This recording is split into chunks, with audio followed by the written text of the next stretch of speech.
Deuce Knight has a visit locked in for the home opener. In the world full of podcasts, he's the undisputed heavyweight champion of hot takes, an Auburn sports homer, master of the boog, and message board legend. Get your buttons buttoned and your hats flattened because the Top Button Podcast is about to kick off. And you don't want to miss your courtside seat. Now, here's your host, Charlie Five. Yes, sir. We're back. It's another episode of the Top Button Podcast. Happy Tuesday. I'm your host, Kyle Rush, a.k.a. Charlie Five, and we are ready to get after it. Deuce Knight, after a period of quiet time, has locked in a visit to Auburn for the home opener.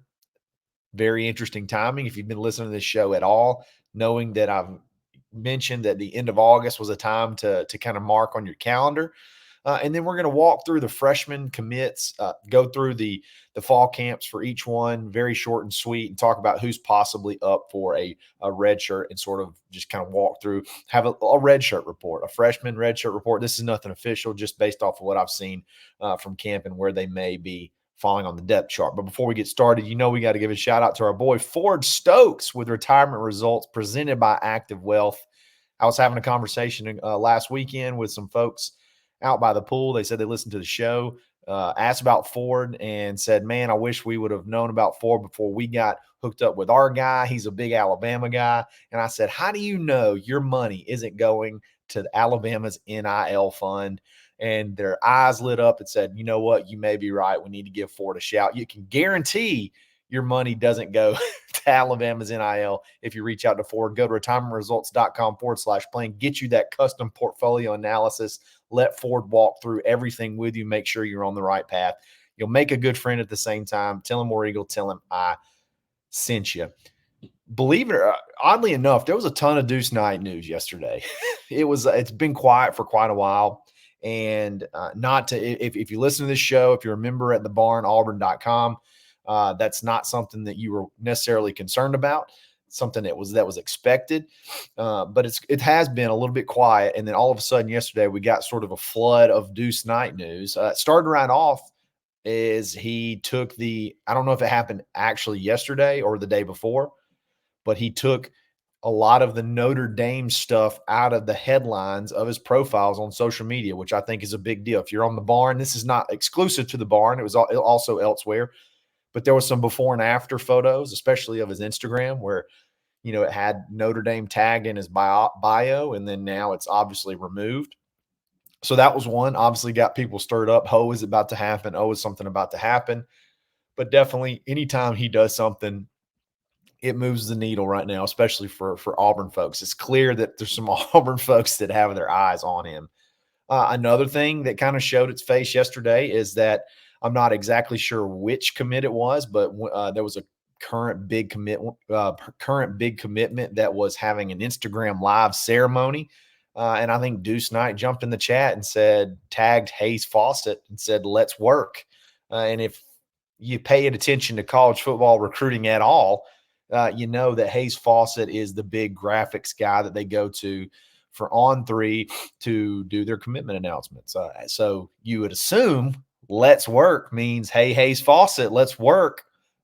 And the only work you do with Hayes Fawcett is typically on graphics. So could it be possibly that he's ready to start working on a flip graphic to Auburn? That was something also that got everyone sort of in a fuss. And I think it's definitely noteworthy. He could just be engagement, farming a little bit, getting some, doing stuff to rile the crowds.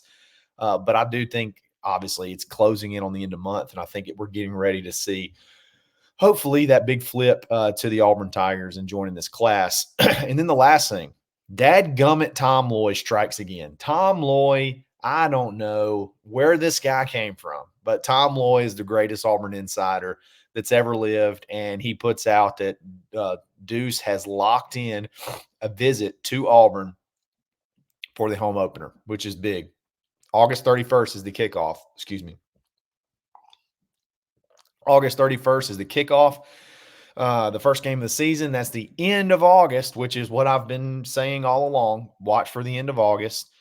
He's going to have a game Friday night, and then he will be headed to Auburn probably that Saturday morning, maybe arrive late Friday night. That'd be kind of tough to swing it. That's a pretty good drive from Louisville all the way over to Auburn after a football game, but still, he plans to be here. He plans to be with his family, which is a big deal, to come in with your family for a visit.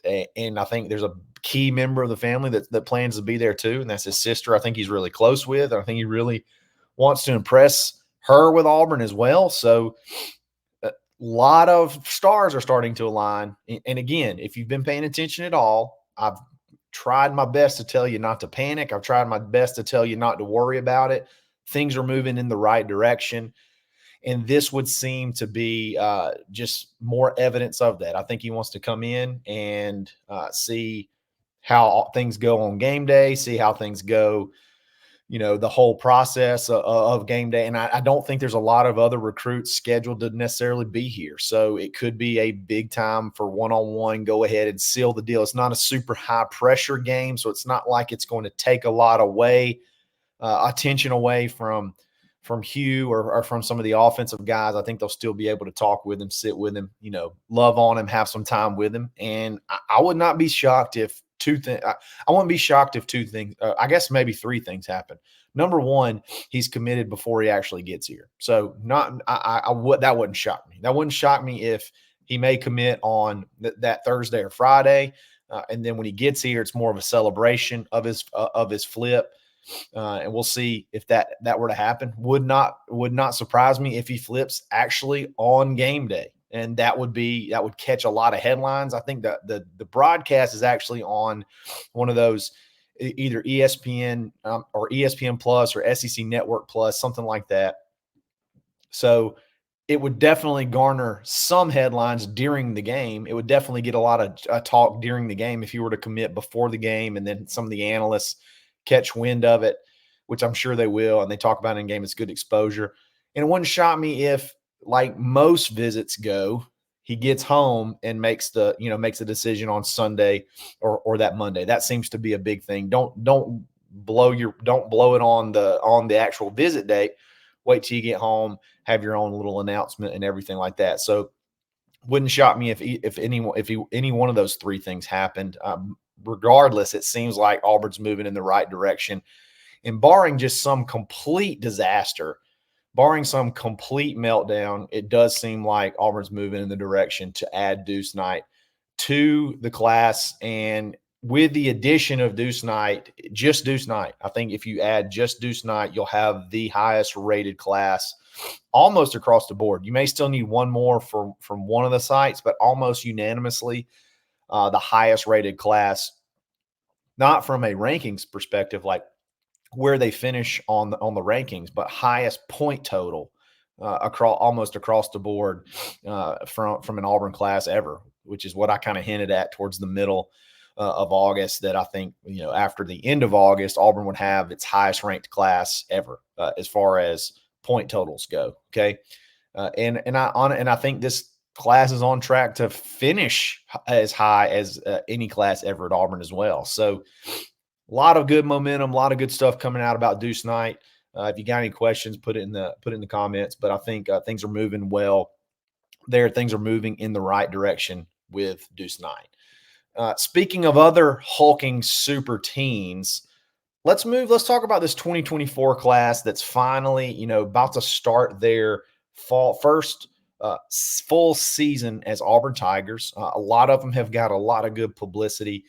We're going to take our time, kind of walk through the list and talk about who's doing well, who's possibly looking for a red shirt, which is not a bad thing, and who's probably going to see a lot of playing time early as a freshman. So I think you've heard a lot of positive things about a lot of the guys, but some of them I think are going to be a little bit further down the depth chart, which isn't a terrible thing, and kind of primed to take over next year or very soon thereafter. So you got to start at the top. Cam Coleman. Don't have to say much. Cam Coleman's your starting wide receiver. Cam Coleman is your best wide receiver.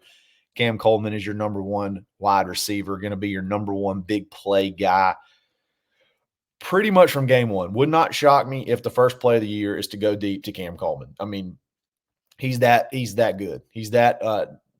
he's just every bit of as advertised and more. So Cam Coleman, definitely not a redshirt, going to play a ton. Perry Thompson, I think also will play a fair amount. I don't think he's going to redshirt. I think he's going to get a lot of run. It may take him a little bit longer, but he started to kind of get the hang of it. Started to show some flashes as the camp went on.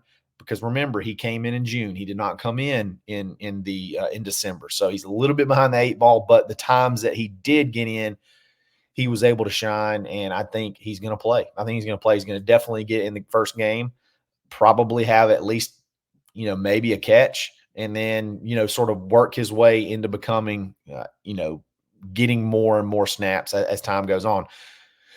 Remember, he's going to be kind of backing up. He's going to be kind of backing up the other guy on the outside. So you could have a guy stepping in right after Keandre Lambert-Smith. You got Cam Coleman on the other side. So I still think Perry is going to see a fair amount of playing time. Amaris Williams, definitely not a red shirt. I mean, this guy's almost in the talks of being Keldrick Faulk's backup. He may be Keldrick Faulk's backup on the depth chart. He's 270 pounds already. He's a freak. They're dropping him in coverage. They're sending him. He's doing a little bit of everything. He is way ahead of the game. Very, very mature. Very, very mature already as a true freshman. Definitely not a red shirt. This guy's going to play early and often. Amaris Williams, definitely not a red shirt. DeMarcus Riddick, also not going to be a red shirt. I think this guy, they talked about him a lot in the last scrimmage. They're finding ways to get him on the field to make plays, finding ways to figure out exactly what he's best at, exactly what he can do to accentuate or sort of expose or exploit. That's the word I was going for. Exploit the talents that he has, the speed, the coverage ability. To be able to cover, he can cover some wide receivers. I mean, this guy, and he's big enough to cover tight ends, and he can definitely run with them. He can run with just about anybody. So DeMarcus Riddick, definitely going to be somebody to watch as getting a lot of playing time. Walker White, I think, especially yesterday with the announcement of Hank Brown as the number 2 quarterback, and we'll may dive into the impact of that and why that's so important tomorrow. But Walker White, I think with the emergence of Hank and him raising his ability, raising his ceiling to the number 2 guy to be able to really push Peyton, you now have 3 guys between Peyton, Hank, and Holden that have some level of college football experience, so that if there is an injury, if there is some sort of snag, they can all push each other. And I think you got some options that can at least be serviceable moving forward. So I think, and this is a good thing, I think you get a red shirt out of Walker White. He was already kind of switching to go a little bit more live in scrimmages. That signifies to me maybe looking at some scout team stuff, which is great. That's what Hank did a lot last year. And the starting defense talked about how Hank, kind of lit him up at times from scout teams. So Walker White's going to get that chance as well. And you saw that work out for Hank. And I think that could work out well for Walker as well. But I do see possibly a red shirt there. Joseph Phillips, I think this is a situation of depth, but I think Joseph Phillips could possibly be looking at a red shirt. He's going to be 50-50. Not because he's not good, not because he's not talented, but just because you don't have to have him right now. But you can get him a lot of reps on scout team. You can get him a lot of development time where he's not just sitting there waiting on the sidelines, waiting for turns, to get in there. I think he's going to be a really good player. I think he's going to be a very explosive guy. But I just think with the amount of pass rushers you have and the emergence of Amaris Williams, I think you're going to see Joseph Phillips possibly take a red shirt. I'd put him in the 50-50 category. Jamonta Waller, I don't see a red shirt out of this guy. I think he's going to play situationally, but I think he's going to be able to play and help in pass rush situations. I would put him not all the way for sure, not a red shirt. I would put him just a little bit higher than Joseph Phillips as far as not redshirting this year. So Jamonta Waller, you heard, I can't remember exactly who it was. Maybe it was DJ Durkin talked about that he felt like Jamonta Waller would be able to help this year in pass rush situations. I think this kid's going to be a very special player. Super long, even though he's a shorter edge, he makes up for it in length. So Jamonta Waller is definitely one I think is going to be a little bit closer to not redshirting than actually redshirting. So Jamonta Waller's definitely you're definitely fired up about him. Bryce Cain, I think he's going to be Sam Jackson's backup. If not take over and be the starter at that small slot position. He's explosive. He's really good. You're not mega deep at wide receiver, so I could easily see Bryce Cain being a factor this year. I could see him getting a lot of time. And if Sam Jackson, he was dinged up early, if that's some sort of a thing with him, I think Bryce could step in right away and probably, even though he's smaller, he has his speed is so elite that he can make up for it in space, make up for it in the matchups that they get him on. And make some stuff happen. And he's been a proven deep threat. You saw it in the scrimmage. He can do a little bit of it all. So Bryce Cain, I don't think Bryce redshirts. I think he probably gets some pretty good run. To Malcolm Simmons, I think played his way out of a red shirt. I think Malcolm Simmons played his way out of a red shirt. I think Malcolm Simmons was probably one that was a little bit of a wild card. You weren't 1,000% sure how good he was actually going to be. And then Malcolm Simmons comes on the scene late in June and absolutely explodes. I mean, goes nuts, has an unreal first scrimmage.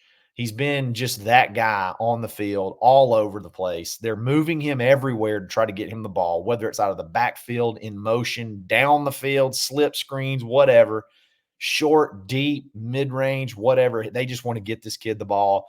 I think he played his way out of a red shirt in fall camp. I think that he's that good. There's no way you can redshirt this kid. You got to figure out a way to get him on the field. Laquan Robinson, he's a JUCO. We're going to skip over him. He's going to play.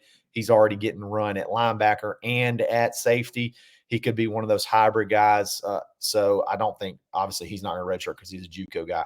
Jalen Crawford, I think he plays this year. I think he gets in the rotation. I don't think he redshirts. I think he's probably your, let's say, if you have 3 off the bench, I say he's number 3. He's probably number 3 off the bench right now as far as cornerbacks go. So if you got a 5 deep, I'd say he's number 5 right now. You got obviously you got Keontae Scott, you got Kayan Lee, then you got J.C. Hart, you got Antonio Kite, and I think you got Jalen Crawford. I think I think that's probably how that depth chart shakes out.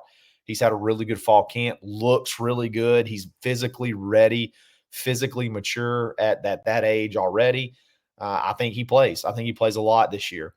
DeAndre Carter, Hugh mentioned him specifically, said he's having a great fall camp, but he still needs time to reshape his body, to get into shape. He's going to be a good one next year. This kid's going to be ready to go. I mean, this kid, you lose Jeremiah Wright, you lose potentially a left guard as well, depending on who that ends up being. I mean, I guess basically every option you have at left guard is going to be gone as well. So he's going to have an opportunity to win one of those jobs. Not sure if he's a left guard guy, right guard guy, but I think he takes a red shirt this year, really works on his body, really works on getting in shape. And then next year, he's the guy. Next year, he could take over. He is an absolute stud. I mean, this kid started 4 years at the top high school in the country, one of the top high school football programs in the country. You're not going to be able to keep this kid off the field very long. So DeAndre Carter, definitely one to watch. TJ Lindsey. TJ Lindsey is going to be borderline. And it's because of emergence of guys like Malik Blockton, emergence of guys like Philip Bleedy. Auburn's not mega deep across the defensive line. He sort of fits that. Defensive end, defensive tackle role, not that true nose guard, a little bit more of an athletic, can kind of move a little bit all over the line. So I think he's going to be iffy. I think it depends on injuries and it depends on how things shake out, but I could see him stepping into a role a little bit later in the season. But right now I'm going to put him maybe in the Joseph Phillips camp, that he maybe, it just sort of depends on the situation. I would lean towards a red shirt, but he could also see some good some time. He'll get every bit of the 4 games. I think he'll get every bit of that 4-game maximum, and then we'll see what happens from there. Really, really good young player, has really come in ready to go from a body standpoint. He looks really good. Amon Lane Gaines having a great fall camp, but I think this guy redshirts. He's coming off of an injury, so he's been in a non-contact injury almost all the whole camp. He's been really good when he's been able to, get out there and go. I think he played early and often in the first scrimmage that we saw. But the defensive backfield is even though we've talked about how it's young, it is deep with talent. And with him coming, he missed most of last year, if not all of last year, with an injury. I could see him redshirting this year. I could see not having to have the need for him this year. I'd put him kind of on the 50-50 deal as well. But I'm kind of keying towards possibly being a redshirt. Malik Blockton, not going to redshirt, going to play a ton. Maybe your starting defensive tackle for during like dime set pass rush situations. He's just been a beast. He's been a backfield monster. He's come in physically ready to go. His commitment measurables were 6'3", 255. I think he's closer to the 280 range. He's a big old boy and he's ready to go. Definitely not going to redshirt. Kinsley Falston, that would be somebody to watch, as I think he'll probably get some playing time, but I think he could be also in that 50-50 range. He made a big play in the A-Day game on the goal line with a tight end. I think he hit Rivaldo like hard and stopped a touchdown play on maybe even on 4th down. Maybe it was a 4th down stop, I think. Rivaldo kind of caught one in the flat and had a little bit of a head of steam, and Falston popped him. Remember, he was one of those commitments that kind of came out of nowhere, early enrollee, got a lot of run. I could see him playing some snaps at nickel, or I'm not really sure exactly what his role would be, but I could definitely see him playing some snaps. I lean towards him not redshirting. I put him a little bit over that 50-50 range as far as redshirt versus getting some good snaps. Seth Williford, this guy has 4 years to play 3, I believe. He did go to junior college, but I think somehow he like sat out his first year. So what would have been his freshman year, I don't think he actually played football. And then he goes to JUCO, has a really good year, becomes the number 1 JUCO prospect. And so all you got to have is 2 years removed from high school if you go the JUCO route to be able to pop back into college. So I think he actually has 4 years to play 3. So I could see a red shirt here. I don't know. I haven't heard a ton for him from camp. I could see a red shirt from him to continue to sort of gain, get a little bit more acclimated to the speed and the get his body in shape, whatever he has to do to kind of get ready to play. I could see Seth Williford being a red shirt. D'Angelo Barber, stud, absolute stud, but I do think he possibly is a redshirt. Look, you just don't have many linebackers on the field right now, and our linebackers on that depth chart are older and a lot more experienced. I see it kind of tough for him to be able to crack the lineup, but you lose Asante next year. Everything's up for grabs. This guy's a stud. I could see him charging for playing time next year. Favor Edwin, definitely going to be a red shirt. He was a late addition, very good prospect, very good looking tackle. Looks like a collegiate tackle already, but I think he still needs some work. He still needs some seasoning. He's not quite ready to go, but he's going to be a good player. Favor Edwin. Caleb Harris, talked about him on the live show. Has had big scrimmages both times. I think he plays. I think he plays early, plays often. He's going to be one that's going to be tough to keep off the field. He's going to keep pushing those guys, especially at safety, keep pushing those guys to get better. Caleb Harris is definitely one that's not going to. I don't think there's any chance he redshirts. And then Towns Magoo, however you say his last name. He's different, man. He's a stud. He is not shaken. He doesn't get nervous. He's just ready to go. And thank goodness Auburn added him late with the weird situation, the unfortunate situation that's going on with Alex McPherson. But Towns is going to be ready to go. He's not redshirting. He's going to be your starting place kicker. and he's a stud. I saw him hit from 61 in the scrimmage. Now, it was against nothing, and it hit the crossbar and bounced over, but still hit a field goal in warm-ups from 61 as a true freshman. He's ready to go. That's all. That's all of the guys. Again, I think you're looking at possibly 6 to 7 red shirts out of this class, which is crazy. I mean, you got some very, very talented young guys ready to get after it. So I think that's going to be all for today. Get fired up about these freshmen. Get fired up about Deuce Knight coming in for the opener. It's going to give a little bit more electricity around that opener. Get everybody excited for him. Hopefully, we got a flip. Hopefully, it's before. I'm just ready to have. I'm ready to celebrate. So hopefully, he goes ahead and pulls the trigger before, and we're just celebrating all weekend. Guys, you need to check out thebarnauburn.com. Most of the stuff you'd already know. If you were a member there. It's only $1 for the first month. It's $9.95 after that. Try it. Just throw $1 down. Give us a chance. I think you'll really like it. We try to cut out the riffraff, kind of try to cut out all the fluff, and just give nuggets and have conversation about about the football team, about what's going on, basketball, some good basketball scoops going on as well.